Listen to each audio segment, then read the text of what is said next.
Every cyclist, regardless of experience, can fall into bad pedaling habits that kill performance. Unfortunately, outdated advice often leads to these issues. And one common but harmful habit is pedaling in circles or pulling up on the pedals. This technique feels right, especially with clipless pedals, but it can sacrifice performance and increase your risk of injury. You might have heard cues like scrape the mud off the bottom of your shoes, or heard the term ankling, an old school technique which encourages force during the upstroke and the bottom transition phases of the pedal stroke. While these methods seem efficient, they lack scientific support and can be counterproductive. But why exactly does this happen? Imagine you've just climbed a steep hill, your legs burning, but the climb took more out of you than it should have. We are going to tap into the power that is already there, just redirect it to the best place. And that's exactly what we're going to unpack, ensuring you can tackle any hill or long ride with newfound ease and efficiency. Understanding the basics of the pedal cycle helps clarify optimal techniques. The pedal cycle is divided into 4 phases based on crank position: propulsive phase, bottom transition phase, upstroke phase, and the top transition phase. During a 360-degree pedal cycle, different muscles activate at various points.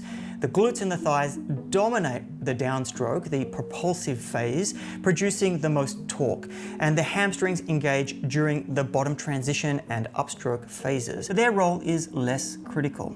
This distribution of power is the key to understanding why some techniques are more efficient than others. Let's dive deeper into the muscle activation and torque during a pedal stroke.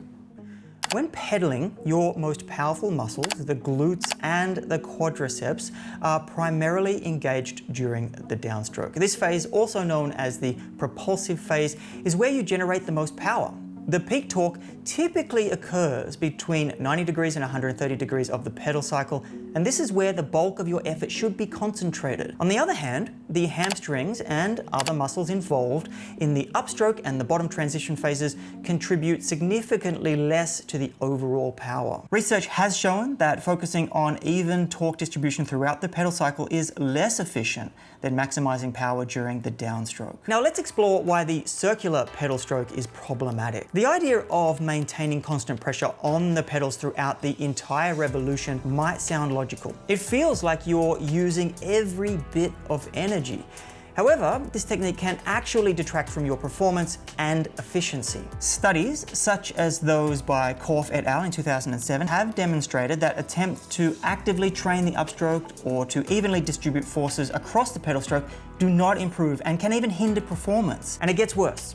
Focusing on the upstroke can strain your hip flexors and lower back, potentially leading to fatigue and pain. And the primary hip flexors originate from the lumbar spine, meaning that pulling your leg up during the pedal stroke can place undue stress on your lower back. So what is the optimal pedal technique?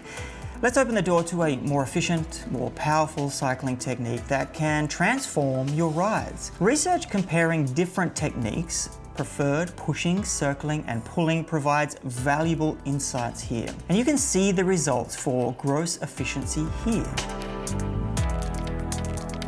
This study found that the most efficient pedaling technique is the preferred pedaling technique, which is your natural style.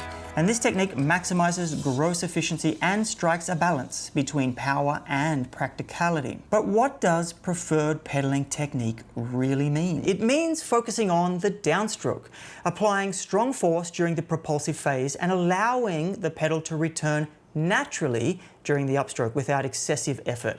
And this approach not only enhances efficiency, but also minimizes the risk of injury. Here are some practical tips to refine your technique and boost your cycling performance. Number 1, focus on your natural downstroke. I'm not going to recommend a specific technique because, as we just learned, there is no point in trying to change it.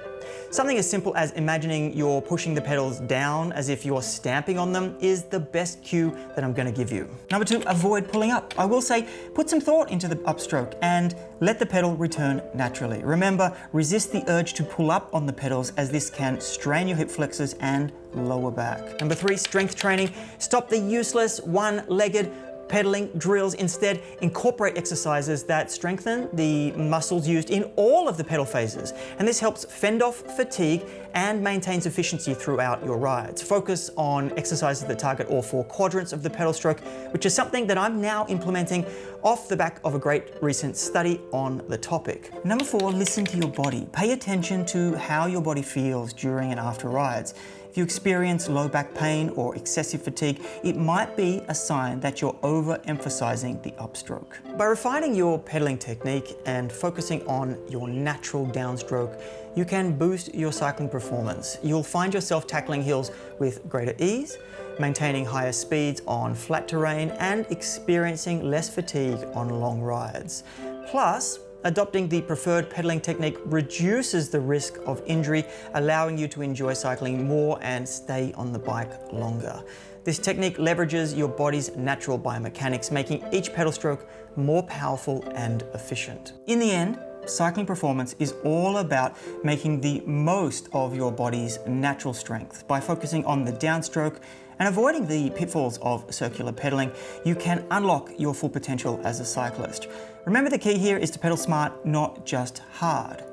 Refining your technique may take time and conscious effort, but the rewards are well worth it. You'll not only improve your performance and efficiency, but also enjoy a more comfortable and injury-free cycling experience. But I hate to break it to you, even if you do master this technique for steady state riding, the truth is you need to learn a separate technique for things like sprinting. And like this pedaling technique, it doesn't take much to change, but knowing what to change is the hard part.